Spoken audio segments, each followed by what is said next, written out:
വലിയവനാകുന്ന ദൈവത്തിൻ്റെ അതിപരിശുദ്ധ നാമം വാഴ്ത്തപ്പെടുമാറാകട്ടെ. ഒരിക്കൽ കൂടി എൻ്റെ പ്രിയപ്പെട്ട ദൈവമക്കളോട് ഒരുമിച്ച് പത്തനംതിട്ടയിൽ കർത്താവിനെ സ്തുതിപ്പാൻ മഹത്വപ്പെടുത്തുവാൻ ദൈവം നൽകിയ നല്ല സാവകാശത്തെ ഓർത്ത് ദൈവത്തെ സ്തുതിക്കുകയും സ്തോത്രം ചെയ്യുകയും ചെയ്യും. ഞാൻ കടന്നു വന്ന സമയം മുതൽ ഇതുവരെയും വലിയവനാകുന്ന ദൈവത്തെ വിവിധ നിലകളിൽ കർത്താവായ യേശു ക്രിസ്തുവിലൂടെ ആരാധിച്ചുകൊണ്ടേയിരിക്കുകയായിരുന്നു, കർത്താവിനെ മഹത്വപ്പെടുത്തിക്കൊണ്ടേയിരിക്കുകയായിരുന്നു. ഇന്ന് വിചാരിതമായിട്ടാണ് നിങ്ങളോട് ഒരുമിച്ച് എനിക്ക് ആയിരിക്കാനിടയായ ഒരു വിവാഹത്തിന് സംബന്ധിക്കേണ്ടതുണ്ടായിരുന്നു. അതുകൊണ്ടാണ് നാട്ടിലേക്ക് കടന്നു വരുവാനിടയായത്. ഇന്നലെ വിവാഹ ശുശ്രൂഷയിൽ പങ്കെടുത്തു. നാളെ കർത്താവിന് വെച്ചാൽ മടങ്ങി പോകാനായിട്ട് ആഗ്രഹിക്കുന്നു. ഞങ്ങളെല്ലാവരും കുടുംബമായിട്ട് ക്ഷേമമായിട്ടിരിക്കുന്നു. പ്രവർത്തനങ്ങൾ അനുഗ്രഹകരമായിട്ട് പോകുന്നു. തുടർന്നും പ്രാർത്ഥനയിൽ ഓർക്കും. നാം ദൈവവചനത്തിന് മുമ്പാകെ ദൈവവചനത്തിനെ കേട്ടുകൊണ്ടേയിരിക്കുകയായിരുന്നുവല്ലോ. ഒരു വ്യക്തിയുടെ സന്തോഷം എവിടെയാകരുത്, ഒരു വ്യക്തിയുടെ സന്തോഷം എങ്ങനെയാണ് പ്രാപിക്കുന്നത്, ഒരു വ്യക്തിയുടെ സന്തോഷം എങ്ങനെയാണ് നിലനിൽക്കുന്നത്. വ്യക്തിയുടെ സന്തോഷം തന്നിൽ തന്നെ ആയാൽ അത് ന്യായവിധിക്ക് കാരണമായിട്ട് തീരുന്നു. വ്യക്തിയുടെ സന്തോഷം കർത്താവിലാണെങ്കിൽ അത് നിലനിൽക്കുന്നതും അനുഗ്രഹത്തിനും കാരണമായിട്ട് തീരുന്നു. പ്രിയ കർത്താവിൻ്റെ ദാസനോട് കർത്താവ് നമ്മെ കേൾപ്പിച്ച ദൈവവചനത്തിനായിട്ട് ദൈവത്തെ സ്തുതിക്കുന്നു. വരും ദിവസങ്ങളിലും കർത്താവിനെ കൂടുതൽ സ്നേഹിപ്പാനും സേവിപ്പാനും കർത്താവിൽ കൂടുതൽ സന്തോഷിപ്പാനും ദൈവം നമ്മെ സഹായിക്കട്ടെ. അല്പസമയത്തെ ദൈവവചന ചിന്തയ്ക്കായിട്ട് എൻ്റെ ഹൃദയത്തിലേക്ക് കർത്താവ് തന്ന ഒന്ന് രണ്ടായ ചിന്തകൾ നിങ്ങളുമായിട്ട് വേഗത്തിൽ പങ്കുവയ്ക്കുവാനാണ് ഞാൻ ആഗ്രഹിക്കുന്നത്. ലഭിച്ച സമയത്തിനുള്ളിൽ നിന്നുകൊണ്ട് തന്നെ പറയുവാനായിട്ട് ആഗ്രഹിക്കുന്നു. വളരെ പരിചിതമായൊരു വേദഭാഗത്തിലേക്ക് ആദ്യമായിട്ട് നമ്മുടെ ശ്രദ്ധയിലിരിക്കാം. നമുക്കറിയാം, ഈ കാലം നാം ആയിരിക്കുന്ന നമ്മുടെ ഒരു പ്രത്യേകമായ പ്രതിസന്ധിയുടെ അല്ലെങ്കിൽ ഒരു പരിസ്ഥിതിയുടെ കാലത്താണ്. നാം ഏത് കാലത്തും വിചാരിച്ചിരുന്നതിനേക്കാൾ ലോകം അതിൻ്റെ അന്ത്യത്തിലേക്ക് നീങ്ങിക്കൊണ്ടിരിക്കുന്ന കാലം. നമ്മുടെ കർത്താവായ യേശുക്രിസ്തുവിൻ്റെ മധ്യാകാശവരവിൻ്റെ ലക്ഷണങ്ങളൊക്കെ നമുക്ക് മനസ്സിലാക്കാൻ കഴിയുന്ന കാലം. അതുപോലെ തന്നെ ഈ ലോകത്തിലെ നാം പ്രതീക്ഷിക്കാത്ത നിലയിൽ ലോകം അധപ്പതനത്തിലേക്കും അധർമ്മത്തിലേക്കും അതിക്രമത്തിലേക്കും കടന്നുപോയിക്കൊണ്ടേയിരിക്കുന്ന കാലം. ഞാൻ കഴിഞ്ഞ ദിവസം ട്രെയിനിൽ ഇങ്ങോട്ട് യാത്ര ചെയ്തപ്പോഴാണ് കാണുവാനായിട്ടിടയായിട്ട് തീർന്നു. ഒരു മാതാപിതാക്കൾ അവരുടെ മകനെ ഓർത്തിട്ട് ജീവിതം ഹോമിക്കുവാനായിട്ടിടയായിട്ട് തീർന്നു. നിങ്ങളൊക്കെ വായിച്ചു കാണുമായിരിക്കും കഴിഞ്ഞ ദിവസം തിരുവല്ലയിൽ നടന്ന സംഭവം. ജീവിതം എത്ര ദുഃഖകരമായ പരിസ്ഥിതിയിലേക്ക് കടന്നുപോയിരിക്കുന്നു എന്നുള്ളതിൻ്റെ ചിന്തയാണ്. 38 വയസ്സുള്ള മകനും അവൻ്റെ ജീവിതത്തിൻ്റെ തകരാറും തകർച്ചയും അധപ്പതനവും ഒക്കെ പ്രായമായിരിക്കുന്ന 65, 68 ഒക്കെ വയസ്സുള്ള മാതാപിതാക്കൾക്ക് സഹിക്കാൻ കഴിയുന്നതിനേക്കാൾ അപ്പുറമായിട്ട് തോന്നും. അത് ഒരു ചെറിയ തെളിവ് മാത്രമേ ഉള്ളൂ. ഇതുപോലെ ആയിരക്കണക്കിന് യുവാക്കൾ നമ്മുടെ ഇടയിൽ എന്ത് ചെയ്തിരിക്കുകയാണെന്നറിയാമോ? തകർച്ചയിലാണ്. നാശത്തിലേക്ക് ആളുകൾ കടന്നുപോയിക്കൊണ്ടേയിരിക്കും. നാം ആയിരിക്കുന്ന പരിസ്ഥിതിയെ നാം മനസ്സിലാക്കും. നമ്മുടെ കർത്താവിൻ്റെ വരവിന് ഉള്ള ലക്ഷണങ്ങളൊക്കെ ഏതാണ്ട് നമുക്കറിയാം അതിൻ്റെ അന്ത്യഭാഗത്തിലേക്ക് എത്തിക്കഴിഞ്ഞു. വീണ്ടെടുക്കപ്പെട്ട ദൈവമക്കളെ സംബന്ധിച്ചിടത്തോളം നമുക്ക് ഇനി നമ്മുടെ മുൻപിലുള്ളത് ഒന്നുകിൽ ചില എണ്ണപ്പെട്ട ദിവസങ്ങളായിരിക്കാം, അല്ലെങ്കിൽ എണ്ണപ്പെട്ട നാളുകളായിരിക്കും. ഈ കാലങ്ങൾ കൊണ്ട് നമുക്ക് കർത്താവിനെ എങ്ങനെ സ്നേഹിക്കുവാൻ കഴിയും, കർത്താവിന് വേണ്ടി എന്ത് ചെയ്യുവാൻ കഴിയും എന്നുള്ളത് വളരെ പ്രധാനമാണ്. പ്രിയ സഹോദരൻ വിശാൽ പറഞ്ഞ വാക്കെന്നെ പെട്ടെന്ന് ചിന്തിപ്പിക്കുവാനിടയായിട്ട് തീർന്നു. തൻ്റെ ജീവിതത്തിൻ്റെ ആഗ്രഹം എന്ന് പറയുന്നത് താൻ പറഞ്ഞു, ആത്മീയമായിട്ട് വളരണം, കർത്താവിന് വേണ്ടി പ്രയോജനപ്പെടും. ഇത് നമ്മുടെ ഓരോരുത്തരുടെയും ജീവിതത്തിൻ്റെ ആഗ്രഹം. മുന്നമേ കർത്താവ് തന്നെ പറഞ്ഞ വാക്കതാണ്, മുന്നമേ ദൈവത്തിൻ്റെ രാജ്യവും നീതിയും അന്വേഷിക്കുക, അതോടുകൂടെ ഇതൊക്കെയും നൽകപ്പെടും. അങ്ങനെയാണെങ്കിൽ ആ നൽകപ്പെടുന്ന അനുഭവം അനേക ദൈവമക്കൾ അവരുടെ ജീവിതത്തിൽ അനുഭവിച്ചു. നമ്മുടെ പിതാക്കന്മാരൊക്കെ ഇവിടെ ഇരിക്കുമ്പോൾ അവരുടെ മുഖത്തെ സന്തോഷവും അവരുടെ ജീവിതത്തിൻ്റെ അനുഭവം കൊണ്ട് നമുക്ക് പറയുവാനായിട്ട് കഴിയും. അത് അവരുടെ ജീവിതത്തിൽ അവർ അനുഭവിച്ച് അറിഞ്ഞതാണ്. അടുത്ത ഒരു തലമുറ എൻ്റെ മുമ്പിൽ ഇന്ന് ഞാൻ കാണുന്നത് വളരെ സന്തോഷകരമായ കാര്യമാണ്. ഒരു യൗവന തലമുറയാണ് മുൻപിൽ കാണുന്നത്. അത് വാസ്തവത്തിൽ എന്താണ്, നമ്മുടെ ഒരു പ്രത്യാശ തരുന്ന ഒരു വിഷയം കൂടിയാണ്. അടുത്ത റെസ്പോൺസിബിലിറ്റീസ് ഏറ്റെടുക്കുവാനായിട്ട് കഥാവാക്കപ്പെടുന്നു.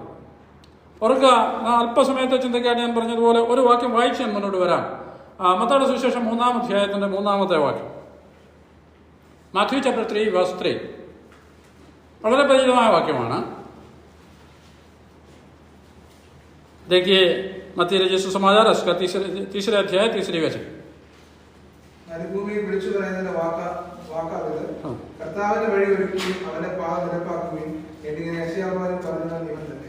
ഓക്കെ, ഇത് ഒരു ശബ്ദമാണ്, മരുഭൂമിയിൽ കേൾക്കപ്പെടുന്നതാകുന്നൊരു ശബ്ദം.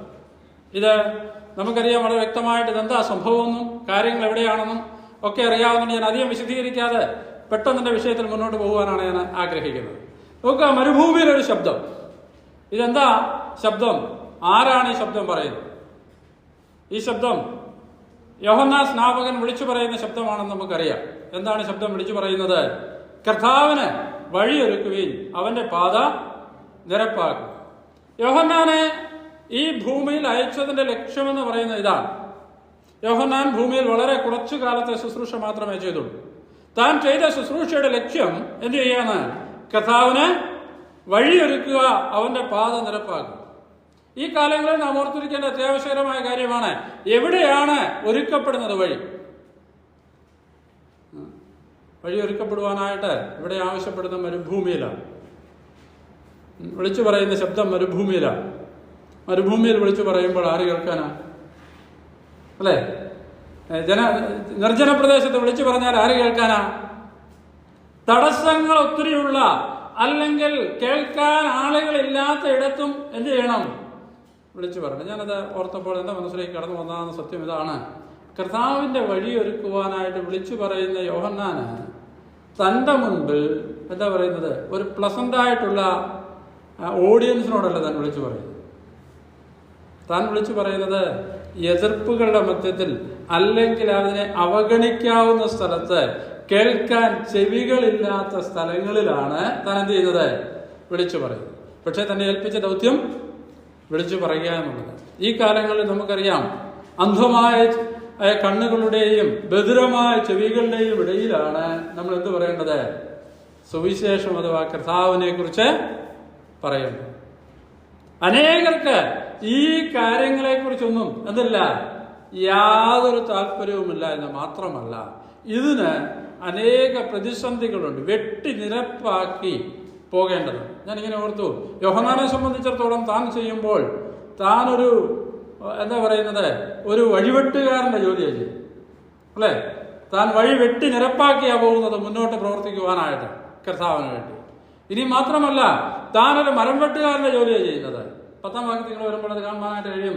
ഇപ്പോൾ തന്നെ വൃക്ഷങ്ങളുടെ ചുവട്ടിന് കോടാലി വെച്ചിരിക്കുന്നു, ചുവട്ടിൽ കോടാലി വെച്ച എന്താ പറയുന്നത്, ഒരു സ്ഥിതി കാണുന്ന ഒരു മരം വെട്ടുകാരൻ്റെ ജോലി. ഇനി അത് മാത്രമല്ല, താൻ വിളിച്ചു പറയുന്നത് അതിൻ്റെ തന്നെ എനിക്ക് തോന്നുന്നു മുന്നോട്ട് നിങ്ങൾ വായിച്ചു നോക്കിയാൽ കാണാനായിട്ട് കഴിയും. 12-ാമത്തെ വാക്യത്തിലേക്ക് വന്നാൽ എല്ലാം പറയുവാനായിട്ട് എനിക്ക് സമയമില്ല. ഒരു എന്താ പറയുക, കൃഷിക്കാരൻ്റെ വീശുമുറം കയ്യിലുള്ള കൃഷിക്കാരൻ്റെ ശബ്ദമാണ് പറയുന്നത്. ന്യായവിധിയുടെ ശബ്ദം, അല്ലേ? ഇതൊരു ന്യായവിധിയുടെ ശബ്ദമാണ്. മരുഭൂമിയിൽ വിളിച്ചു പറയുന്ന ശബ്ദം ഒരു നിരപ്പാക്കലിന്റെ ശബ്ദമാണ്. മരുഭൂമിയിൽ വിളിച്ചു പറയുന്ന ശബ്ദം ഒരു മുറിച്ചുമാറ്റലിന്റെ ശബ്ദമാണ്. മരുഭൂമിയിൽ വിളിച്ചു പറയുന്ന ശബ്ദം ഒരു വീശുമുറത്തിന്റെ ശബ്ദമാണ്. എന്താണ്? നെല്ലും പതിരും വേർതിരിക്കുന്ന ശബ്ദമാണ്. ഇത് വിളിച്ചു പറയുക എന്നുള്ളതാണ് ഓരോ ദൈവവൈദ്യങ്ങളുടെയും ഉത്തരവാദിത്വം, അല്ലേ? വിളിച്ചു പറയപ്പെടുന്ന ശബ്ദം. ഞാനിങ്ങനെ ഓർത്തു, എന്റെയും നിങ്ങളുടെയും ശബ്ദം ഏതു നിലയിലാണ് പ്രവർത്തിക്കുന്നത് എന്നുള്ളത് ഓർത്തിരിക്കേണ്ടത് അത്യാവശ്യമാണ്. ഇന്ന് നമ്മളുടെ ഈ ഭൂമിയിലെ ഏറ്റവും വലിയ റെസ്പോൺസിബിലിറ്റി യേശു കർത്താവിനെ കുറിച്ച് വിളിച്ചു പറയുക. എന്തുകൊണ്ടാണ് കർത്താവിനെ കുറിച്ച് പറയേണ്ടത്? അത് കർത്താവിന്റെ ആജ്ഞയാണ്, അല്ലേ? ഈ ശബ്ദം ഇങ്ങനെ വിളിച്ചു പറഞ്ഞുകൊണ്ടേ ഇരിക്കുക എന്നുള്ളത് നമ്മുടെ ഉത്തരവാദിത്വം. എന്താണ് ഈ പാപികളെ കുറിച്ച്, ഈ നാശത്തിലേക്ക് പോകുന്ന ആളുകളെ കുറിച്ച് നമുക്ക് പറയുവാനായിട്ടുള്ളത്? അവരോട് നമുക്ക് എന്താണ് പറയുവാനായിട്ടുള്ളത്? എന്തുകൊണ്ടാണ് നമ്മളിത് പറയേണ്ടത്? ഈ ഭാഗം ഇങ്ങനെ വായിച്ചപ്പോൾ എൻ്റെ മനസ്സിലേക്ക് കടന്നു വന്നു. ഇവിടെ ഇത് വിളിച്ചു പറയാനുള്ള കാരണം പറയുമ്പോൾ യെശയ്യാപ്രവചനത്തിൽ എടുത്തു പറയുന്ന വാക്കാണിത്. മരുഭൂമിയിൽ വിളിച്ചു പറയുന്നതിന്റെ വാക്ക്. അത് അനേക കാലങ്ങൾക്ക് മുമ്പേ ദൈവം തന്നെ തിരഞ്ഞെടുത്തതാണ്. ഇന്നും വീണ്ടെടുക്കപ്പെട്ട ദൈവമക്കളെ സംബന്ധിച്ചിടത്തോളം ദൈവം ആഗ്രഹിക്കുന്നത് ചില ശബ്ദങ്ങളായിട്ട് ഞാനും നിങ്ങളും മാറണം. എൻ്റെ നിങ്ങളുടെ മുൻപിൽ നശിച്ചു പോകുന്ന അനേക ആത്മാക്കളെ ഉണ്ട്. അവരെക്കുറിച്ച് നമ്മൾ എന്ത് ചെയ്യണം? ഓർത്തിരിക്കേണ്ടത്, മനസ്സിലാക്കിയിരിക്കേണ്ടത് അത്യാവശ്യമാണ്. ഈ കാലങ്ങളിൽ നാം ഏറ്റവും അധികം ശ്രദ്ധിക്കപ്പെടേണ്ടത് സുവിശേഷം എങ്ങനെ മറ്റുള്ളവരുടെ ഇടയിലേക്ക് ചെല്ലുവാനായിട്ട് ഇടയായിട്ട് തീരും. നമുക്കറിയാം, നമ്മുടെ സ്ഥലസഭകളിലൊക്കെ ധാരാളം ആളുകൾ എന്തുണ്ട്, വിശ്വാസികളായിട്ട് ദൈവം തന്നിട്ടുണ്ട്, ആക്കിയിട്ടുണ്ട്. പക്ഷെങ്കിൽ പലപ്പോഴും നമുക്കറിയാമോ, രണ്ടാം തലമുറക്കാരും മൂന്നാം തലമുറക്കാരും ഒക്കെ ആ വിശ്വാസികൾ. ഒന്നാം തലമുറക്കാരായ വിശ്വാസികളെ കണ്ടെത്തുവാനായിട്ട് എന്താണെന്നറിയാമോ? വളരെ ചുരുക്കമാണ്. എന്ന് പറഞ്ഞാൽ അതിൻ്റെ അർത്ഥം എന്താണെന്ന് ചോദിച്ചാൽ, സുവിശേഷത്തിൻ്റെ പ്രവൃത്തി എന്താണ്? ഇന്ന് അത് വേണ്ട നിലയിൽ നടക്കുന്നില്ല എന്നുള്ളതാണ്. സുവിശേഷത്തിന്റെ പ്രവൃത്തി വേണ്ട നിലയിൽ നടക്കുകയാണെങ്കിൽ അവിടേക്ക് എന്ത് ചെയ്യും? പുതിയ വിശ്വാസികളെ കടന്നു വരുവാനായിട്ടിടയായിട്ട് തീരും. പുതിയ വിശ്വാസികൾ കർത്താവിനെ അറിയുവാനായിട്ടിടയായിട്ട് തീരും. അനേകർ കർത്താവിനെ ഉയർത്തപ്പെടുവാനായിട്ടിടയായിട്ട് തീരും. അനേകർക്ക് കർത്താവിനെ മനസ്സിലാക്കുവാനിടയായിട്ട്. എന്തുകൊണ്ടാണ് ഈ ശബ്ദം വിളിച്ചു പറയപ്പെടേണ്ടത്? നോക്കി, യെശയ്യാപ്രവചനം 6-ാം അധ്യായത്തില്, എന്റെ മുമ്പിൽ സമയം കുറവാണല്ലോ, പെട്ടെന്ന് ഞാൻ മുന്നോട്ട് പോകാനായിട്ട് ആഗ്രഹിക്കുന്നു. യെശയ്യാപ്രവചനം 6-ാം അധ്യായത്തിന്റെ 8-ാമത്തെ വാക്യം ഒന്ന് വായിച്ചു നോക്കുക. Book of Isaiah chapter 6:8. അനന്തരം ഞാൻ ആരെ അയക്കേണ്ടു, ആർ നമുക്ക് വേണ്ടി പോകും എന്ന് ചോദിക്കുന്ന കർത്താവിന്റെ ശബ്ദം കേട്ട് അടിയനെ അയക്കണമേ എന്ന് പറഞ്ഞു. ഇതാ ഉയരത്തിൽ നിന്നൊരു ശബ്ദം. ഈ ഉയരത്തിൽ നിന്നുള്ള ശബ്ദം കേൾക്കുന്നവർക്ക് മാത്രമേ എന്ത് ചെയ്യാനായിട്ട് കഴിയൂ? ഈ ശബ്ദം കേൾപ്പിക്കാനായിട്ട് കഴിയും. യെശയ്യാവിനെ സംബന്ധിച്ചിടത്തോളം 6-ാം അധ്യായം നമുക്കെല്ലാം പരിചയമുള്ളതാണ്. അതുകൊണ്ട് വിശദീകരിക്കാനായിട്ട് ആഗ്രഹിക്കുന്നില്ല. യെശയ്യാവിനെ സംബന്ധിച്ചിടത്തോളം തന്റെ ജീവിതത്തില് താൻ ദൈവത്തിന്റെ ആ ശരിയായ ദർശനത്തെ കാണുവാനായിട്ട് ഇടയായിട്ട് തീർന്നു. താൻ ദൈവിക ദർശനത്തെ കണ്ടുവെന്ന് മാത്രമല്ല, താൻ തന്നെ കാണുവാനായിട്ട് ഇടയായിട്ട് തീർന്നു. തന്റെ പ്രത്യേകത എന്താണ്, താൻ ആരാണെന്ന് താൻ മനസ്സിലാക്കി. താൻ പറഞ്ഞു, അയ്യോ, ഞാൻ അരിഷ്ട മനുഷ്യനാണ്, ഞാൻ എന്താണ്, എന്റെ അധരങ്ങൾ ശരിയല്ല, എന്റെ ജീവിക്കുന്ന സാഹചര്യം ശരിയല്ല. ഇതൊക്കെ താൻ പറഞ്ഞപ്പോൾ ആ ദേവാലയത്തിലുള്ളതാകുന്ന യാഗപീഠത്തിന്റെ നിന്ന് എടുക്കപ്പെട്ട കനല് തന്റെ നാവിനെ ശുദ്ധീകരിച്ചു. അതിനുശേഷമാണ് ചോദിക്കപ്പെടുന്നത്, ആർ നമുക്ക് വേണ്ടി എവിടെ നിന്നായി ശബ്ദം കേൾക്കുന്നത്? സ്വർഗത്തിൽ നിന്ന് കേൾക്കുന്ന ശബ്ദമാണ്. പ്രിയമുള്ള ദൈവമക്കളെ, ഈ സുവിശേഷത്തിന്റെ വേല, അല്ലെ സുവിശേഷം മറ്റുള്ളവരിലേക്ക് എത്തിക്കുവാനായിട്ടുള്ള ശബ്ദം ഏതെങ്കിലും ഒരു മനുഷ്യർ വിളിച്ചിറക്കി അയക്കുന്ന ശബ്ദമല്ല. സുവിശേഷത്തിന്റെ പ്രവൃത്തി എന്ന് പറയുന്നത് ആര് വിളിക്കപ്പെടേണ്ടതാണ്? സ്വർഗത്തിൽ നിന്ന് വിളിക്കണം. സ്വർഗം വിളിച്ച് അയക്കണം. ഇന്ന് എന്റെ മുമ്പിൽ ബൈബിൾ സ്കൂളിലെ സ്റ്റുഡൻസ് ഒക്കെ ഇരിപ്പുണ്ട്. അവരോട് ഞാൻ പറയുവാനായിട്ട് ആഗ്രഹിക്കുന്ന ശബ്ദം ഇതാണ്: ഈ വിളി കേൾക്കുവാനായിട്ട് നാം കാംക്ഷയോടെ ഇരിക്കണം. വീണ്ടെടുക്കപ്പെട്ട ഓരോ ദൈവമക്കളെയും, ശുദ്ധീകരിക്കപ്പെട്ട ഓരോ ദൈവമക്കളെ കുറിച്ചും ദൈവം ആഗ്രഹിക്കുന്നത് അവർ ഈ ശബ്ദം കേട്ട് സമർപ്പണമുള്ളവരായിട്ട് തീരും. അല്ലെ? ആര് പോകുമെന്ന് ചോദിച്ചാൽ യെശയ്യാവ് പറയുകയാണ്, ഞാൻ പോകാം, അടിയനിതാ, അടിയനെ അയക്കുകയാണ്. ഈ ശബ്ദം കേൾക്കുന്ന ഒരാൾക്ക് മാത്രമേ ഈ ശബ്ദത്തിന് മുമ്പിൽ സമർപ്പിക്കുവാനായിട്ട് കഴിയൂ. ഇന്ന് അനേകര് മറ്റനേക ശബ്ദങ്ങൾക്ക് വേണ്ടി കാത്തിരിക്കും. പക്ഷെ ലോകത്തില് ഏറ്റവും അനുഗ്രഹിക്കപ്പെട്ട വിഷയം ഏതാണെന്നറിയാമോ? ഏറ്റവും അനുഗ്രഹിക്കപ്പെട്ട ശുശ്രൂഷ ഏതാണെന്നറിയാമോ? ലോകത്തിലെ ഏറ്റവും ഉയർന്ന പദവി ഏതാണെന്നറിയാമോ? പലപ്പോഴും എല്ലാവരും സമ്മതിക്കത്തില്ലായിരിക്കും. പക്ഷെങ്കിൽ സർവശക്തനാകുന്ന കർത്താവിന്റെ ദാസനായിരിക്കുക എന്നുള്ളതാണ്, അല്ലെ കർത്താവ് അയക്കുന്ന വേല ചെയ്യുക എന്നുള്ളതാണ് ലോകത്തിലെ ഏറ്റവും മനോഹരമായ അവസ്ഥ. ഞാൻ പറയട്ടെ, നിങ്ങൾ ഏത് ജോലി ചെയ്താലും നിങ്ങൾ ആരാണെന്നറിയാമോ? ഉന്നതമായ ജോലിയായിരിക്കും, ഉന്നതമായ ശമ്പളമായിരിക്കും. പക്ഷെ ആക്ച്വലി ആ കമ്പനിയുടെയോ ആ ഉടമയുടെയോ ഒക്കെ ഒരു സ്ലേവായിരിക്കും.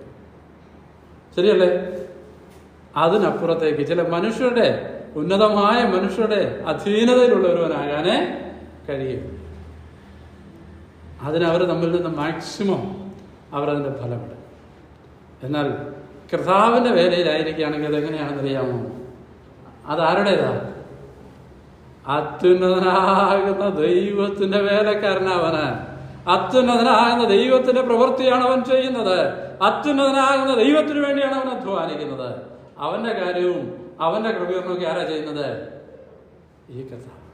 അതുകൊണ്ട് ഞാനിങ്ങനെ പറയാം, ഈ സ്വർഗത്തിൽ നിന്നുള്ള ശബ്ദം ഒന്ന് കേൾക്കണം. ആർ നമുക്ക് വേണ്ടി പോകും?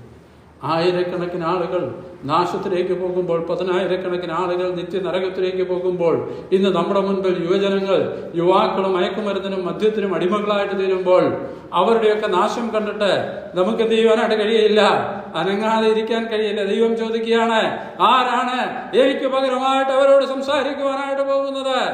നാശത്തിലേക്ക് പോകുന്നവരെ നിത്യജീവനിലേക്ക് മാറ്റപ്പെടുവാനായിട്ട്, വിടുവിക്കുവാനായിട്ട് കഴിയുന്നത് ആർക്കാണ്? ഈ ചോദ്യത്തിന് ഉത്തരം ഞാൻ നിങ്ങളെ കണ്ടെത്താം. രണ്ടാമത് കേൾക്കുന്നൊരു ശബ്ദം ഞാൻ നിങ്ങളെ കേൾപ്പിച്ചു തരാം. ലൂക്കോസിന് സുവിശേഷം 16-ാം അധ്യായത്തിലേക്ക് കടന്നു വരിക. അതിന്റെ 28-ാമത്തെ വാക്യം. Luke chapter 16 verse 28.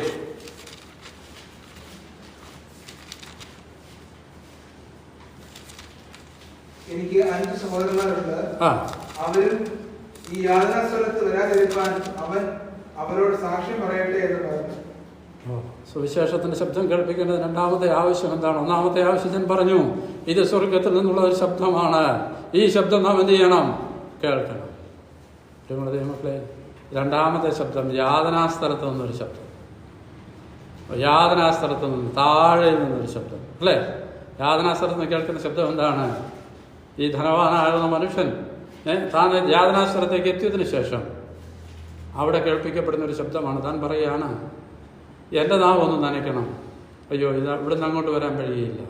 എന്നാൽ വേണ്ട, എൻ്റെ നാവോ നനയാൻ പറ്റുകയില്ല. പക്ഷെങ്കിൽ ആരുണ്ട്? എൻ്റെ സഹോദരന്മാരെ അവിടെയുണ്ട്. അവരുടെ ഇടയ്ക്കിലേക്ക് ഒന്ന് അയക്കണം. താഴെ നിന്നൊരു ശബ്ദം. പ്രിയപ്പെട്ടവരെ, അനേകർ ഈ യാതനാസ്ഥലത്തേക്ക് പോയി കഴിഞ്ഞിരിക്കുന്നു. ഇന്ന് അവരുടെ ആഗ്രഹം ഇതൊക്കെ തന്നെയാണ്. ആരെങ്കിലും തങ്ങളുടെ സഹോദരങ്ങളിലേക്ക് ചെന്ന് എന്ത് ചെയ്യണം? ഈ സുവിശേഷം ഒന്ന് പങ്കുവയ്ക്കുക. അന്ന് അവർക്ക് ഈ ഭൂമിയിലായിരുന്നപ്പോൾ ഇത് മനസ്സിലായില്ലായിരിക്കാം. പക്ഷെങ്കിൽ ഈ ശബ്ദത്തിന് ചെവി കൊടുക്കുവാൻ ആർക്കാണ് കഴിയുന്നത്? കർത്താവ് പറഞ്ഞ അവിടെ മോശയും പ്രവാചകന്മാരും ഉണ്ട്, അവിടെയുണ്ട്. ഇന്ന് എന്നെയും നിങ്ങളെയും യാതനാസ്ഥലത്തേക്ക് ആളുകൾ പോകുന്നത് തടയുവാനായിട്ട് വഴി തടയുന്നവരായിട്ട് വെച്ചിരിക്കുകയാണ്. സ്വർഗത്തിലേക്കുള്ളതാകുന്ന വഴി വെട്ടുന്നവരായിട്ട് വെച്ചിരിക്കുകയാണ്. താഴെ നിന്നുള്ള യാതനാസ്ഥലത്ത് നിന്നുള്ള ശബ്ദം നമ്മുടെ കാതുകളെ പ്രകമ്പനം കൊള്ളിച്ചിട്ട് എന്ത് ചെയ്യണം? ഈ ശബ്ദത്തിന് വേണ്ടി നാം നമ്മെ തന്നെ ഏൽപ്പിച്ചു കൊടുക്കുവാനായിട്ട് ഇടയായിട്ട് തരും. നോക്കിയേ, മറ്റൊരു ശബ്ദം കൂടി ഞാൻ നിങ്ങളെ കേൾപ്പിച്ചു തരാം. അപ്പോസ്തല പ്രവൃത്തി 16-ാം അധ്യായത്തിന്റെ 19 മുതലുള്ള വാക്യങ്ങൾ, 9 മുതലുള്ള 9-ഉം 10-ഉം വാക്യം. Acts chapter 16 verse 9 and 10. അവിടെ വെച്ച് പൗലോസ് രാത്രിയിൽ മക്കോദോന്യക്കാരനായ ഒരു പുരുഷൻ അരികിൽ നിന്നു, നീ മക്കോദോന്യക്ക് കടന്നു വന്നു ഞങ്ങളെ സഹായിക്കുക എന്ന് അപേക്ഷിക്കുന്നതായ ഒരു ദർശനം കണ്ടു. ഓക്കെ, ചുറ്റുപാടുകളിൽ നിന്ന് ഈ വിളി നമ്മൾ എപ്പോഴും കേട്ടിട്ടുണ്ടോ? മക്കതോന്യയിൽ നിന്ന് പൗലോസിനോട് പറയുകയാണ്, നീ മക്കതോന്യക്ക് വന്ന് ഞങ്ങളെ ഒന്ന് സഹായിക്കും. നമ്മുടെ മുമ്പിൽ നിന്ന്, ചുറ്റുപാടിൽ നിന്ന്, അല്ലേ, പുറത്തു നിന്ന് കേൾക്കുന്ന ശബ്ദം. മുകളിൽ നിന്നൊരു ശബ്ദം ചോദിച്ചാൽ ആര് നമുക്ക് വേണ്ടി പോകും? താഴെ നിന്നൊരു ശബ്ദം ചോദിച്ചു, ആരെങ്കിലും ഒന്ന് അയക്കണേ അങ്ങോട്ട്, അല്ലേ? ചുറ്റുപാടുകളിൽ നിന്ന് ശബ്ദം കേൾക്കുകയാണ്, ഞങ്ങളെ വന്നൊന്ന് സഹായിക്കണം. ഇന്ത്യയിലെ 145 കോടി ജനങ്ങൾ എൻ്റെ നിങ്ങളെ ചുറ്റുപാടിൽ കണ്ണിന് മുൻപിൽ ഈ നിലവിളിയാണ്. ഈ നിലവിളിയുടെ ശബ്ദം നമുക്ക് ആർക്കെങ്കിലും കേൾക്കുവാനായിട്ട് കഴിയുന്നുണ്ടോ? നിത്യനരകത്തിലേക്ക് പോകുന്ന ഈ മനുഷ്യരുടെ നിലവിളിയുടെ ശബ്ദം നമ്മുടെ ചെവിയിലേക്ക് എത്തുവാനായിട്ട് കഴിയുന്നുണ്ട്. വന്ന് ഞങ്ങളെ ഒന്ന് സഹായിക്കും. മരുഭൂമിയിലാണ് ശബ്ദം വിളിച്ചു പറയേണ്ടത്. കേൾക്കാൻ കഴിയാത്ത കാതുകളുടെ ഇടയിലേക്കായിരിക്കും പോകേണ്ടത്. പക്ഷെങ്കിൽ ഈ ശബ്ദം നമ്മെ നിർബന്ധിക്കണം. നാശത്തിലേക്ക് പോകുന്ന, നിത്യനരകത്തിലേക്ക് പോകുന്നവരുടെ നിലവിളിയുടെ ശബ്ദം എൻ്റെയും നിങ്ങളുടെയും ഹൃദയത്തെ ഒന്ന് മാറ്റും. നോക്കിക്കേ, ഒരു വാക്കൂടെ ഞാൻ കാണിച്ച് മുന്നോട്ട് പോകാനായിട്ട് ആഗ്രഹിക്കുകയാണ്. റോമാലേഖനത്തിലേക്ക് വന്ന് 1-ാം അധ്യായത്തിന്റെ 14 മുതലുള്ള വാക്യങ്ങൾ. റോമാലേഖനം 1-14 മുതലുള്ള വാക്യങ്ങൾ. യവനന്മാർക്കും ബർബരന്മാർക്കും ജ്ഞാനികൾക്കും ബുദ്ധിഹീനർക്കും ഞാൻ കടക്കാരനാകുന്നു. അങ്ങനെ റോമയിലുള്ള നിങ്ങളോട് സുശേഷം അറിയിക്കാൻ എന്നാൽ ആവോളം ഞാൻ ഒരുങ്ങിയിരിക്കുന്നു. നോക്കുക, പൗലോസ് പറയാണ്, ഇതൊന്നും ഞാൻ ചെയ്യുന്നത് എന്തെങ്കിലും ദാനം ചെയ്യുന്നതൊന്നുമല്ല. ആണോ? ഞാനിത് ചെയ്യുന്നത് ദാനമൊന്നും ചെയ്യല്ല. ഞാൻ ആരാണ്? യവനക്കാർക്കും ബർബരന്മാർക്കും റോമയിലുള്ള നിങ്ങളോടും ഒക്കെ ഇത് പറയാനായിട്ട് എന്ത് ചെയ്തിരിക്കുക? കടക്കാരൻ. I am a debtor. ഞാനൊരു കടക്കാരനാണ്. കടമുണ്ടെങ്കിൽ മനസമാധാനം കാണത്തില്ലുണ്ടോ? കടമുണ്ടെങ്കിൽ എന്തോ കാണും? കടമുള്ളവർക്കറിയാം, കടമുണ്ടെങ്കിൽ ഒരിക്കലും മനസ്സിന് സമാധാനം കാണത്തില്ല. അത് വീടുന്നവരെ എന്ത് ചെയ്യുമെന്നറിയാമോ? ഹൃദയത്തിൽ ഇത് അടയ്ക്കുന്നതിനുള്ള ഭാരമുണ്ടായിരിക്കും. ഞാനും നിങ്ങളും കടക്കാരാണ്. ഏതിനു കടക്കാര്? സുവിശേഷം അറിയിക്കുന്നതിനുള്ള കടക്കാര്. ജാതികളോട് സുവിശേഷം അറിയിക്കുന്നതിന് ഇന്നാളെന്നൊന്നുമില്ല. ലോകത്തിന്റെ സകല സ്ഥലത്തുമുള്ള സകല ആളുകളോടും എന്ത് ചെയ്യണം? കർത്താവിന്റെ സുവിശേഷം അറിയിക്കണം. അത് ഞാൻ നിങ്ങളും കടക്കാരാക്കി തരത്തിരിക്കുക. We are debtors. നമ്മളാരും ഈ കാര്യത്തിൽ ആരല്ല, കൊടുക്കുന്നവരല്ല, വാങ്ങിക്കപ്പെട്ടിട്ടുള്ളവരാണ്. തിരിച്ചു കൊടുക്കാൻ നമ്മൾ എന്ത് ചെയ്തേ പറ്റൂ? തീരുമാനിച്ചെങ്കിലേ പറ്റുകയുള്ളൂ. പിന്നെ നമ്മുടെ മനസ്സിൽ ഈ ചിന്ത നിർഭരം ചോദിക്കട്ടെ, നമുക്ക് ഈ ശബ്ദത്തിന് മുമ്പിൽ എന്ത് ചെയ്യുവാനായിട്ട് കഴിയും? ഇന്ത്യയുടെ സുവിശേഷീകരണത്തോടുള്ള ബന്ധത്തിൽ എൻ്റെയും നിങ്ങളുടെയും ഉത്തരവാദിത്വം എങ്ങനെ നമുക്ക് നിർവഹിക്കാൻ കഴിയും? അറിഞ്ഞുകൂടാ. ഇനി നമ്മുടെ മുമ്പിൽ എത്ര ദിവസമുണ്ടായിരുന്നു?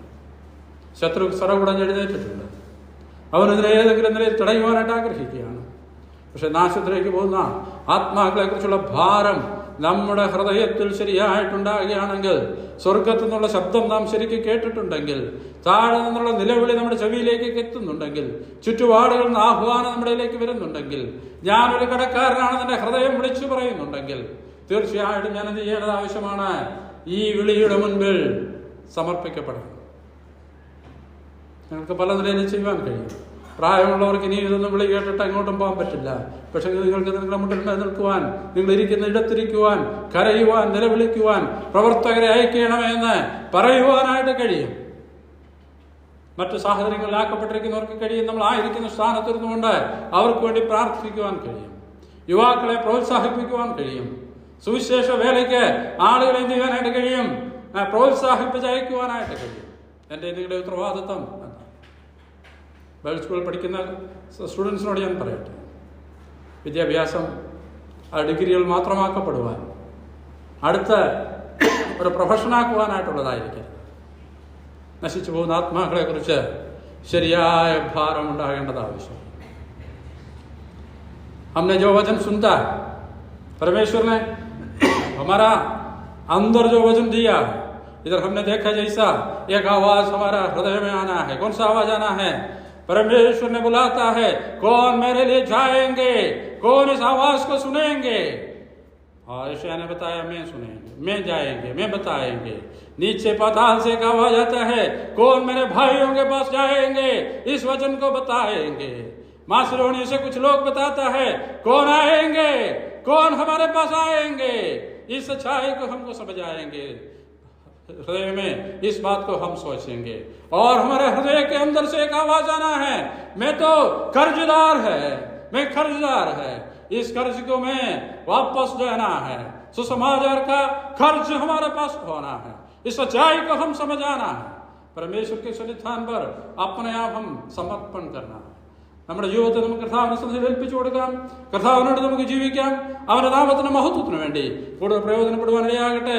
കേട്ട ശബ്ദം നമ്മുടെ ഹൃദയത്തെ ഉണർത്തുവാൻ, ആത്മാക്കളെ കുറിച്ചുള്ള ഭാരം നൽകപ്പെടുവാൻ, നാശത്തിലേക്ക് പോകുന്നവരെ കുറിച്ച് കരയുവാൻ, നിലവിളിക്കുവാൻ കർത്താവ് നമ്മെ സഹായിക്കട്ടെ.